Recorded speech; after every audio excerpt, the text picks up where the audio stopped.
மறுசீரமைப்புக்கும் மகளிர் இடஒதுக்கீட்டுக்கும் என்ன சம்பந்தம்? 2023ல மகளிர் இடஒதுக்கீட்டுக்கான சட்டம் நிறைவேற்றப்பட்டுச்சு.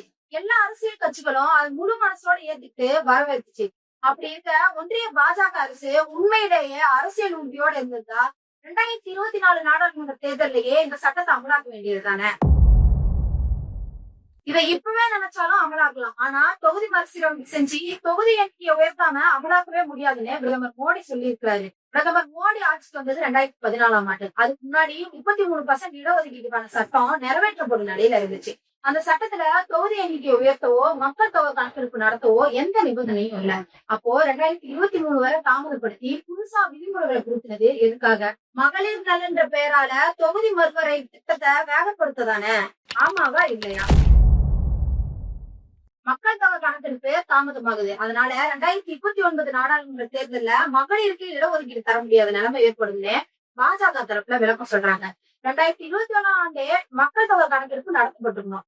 கொரோனா காலம்ன்றதுனால ஒரு வருஷம் தாமதமா தொடங்கிருக்கலாம். ஆனா 4 ஆண்டுகள் மக்கள் தொகை கணக்கெடுப்பு நடத்தாம தட்டி கழிச்சது யாரு?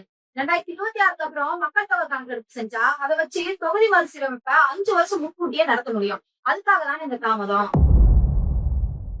நாரி சக்தி வங்கன் சட்டம் கொண்டு வந்த மோடி அதுல பெண்களுக்கான இடஒதுக்கீடு 2026 பிந்தைய கணக்கெடுப்பு அடிப்படையில தொகுதிகளை உயர்த்தி அமலாக்க வேண்டும்னு சேர்த்தாரு. அது எதுக்காக செஞ்சாரு? தொகுதி எண்ணிக்கையை உயர்த்த விருப்பத்துல தானே. ஏற்கனவே இருக்கிற 543 இடங்கள்ல பெண்களுக்கு ஒதுக்கீடு கொடுத்தா ஆண்கள் முன்படுன்றதுதான் மோடி ஆட்சியோட கவலை. பெண்கள் மீதான கவலை எல்லாம் பாஜகவுக்கு கிடையாது.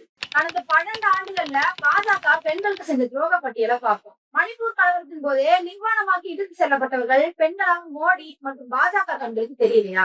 உன்னாவ் பாலியல் வழக்குல குற்றவாளி குல்தீப் சிங்க பாஜக இப்போ வரைக்கும் பாதுகாக்க துடிக்கிறதே உன்னாவ் பெண் இல்லையா? உத்தரப்பிரதேசத்தோட ஆத்ராஸ் பகுதியில 19 வயது தலித் பெண் 4 உயர்சாதி ஆண்களால கூட்டு பாலியல் பலாத்காரம் செய்யப்பட்டு கொடூரமா கொல்லப்பட்டது யாரோட ஆட்சியில? மல்யுத்த வீராங்கனைகள் அடக்குமுறைக்கெல்லாம் தாண்டி போராடினது எந்த ஆட்சியில? எல்லாம் பாஜக ஆட்சியில தானே.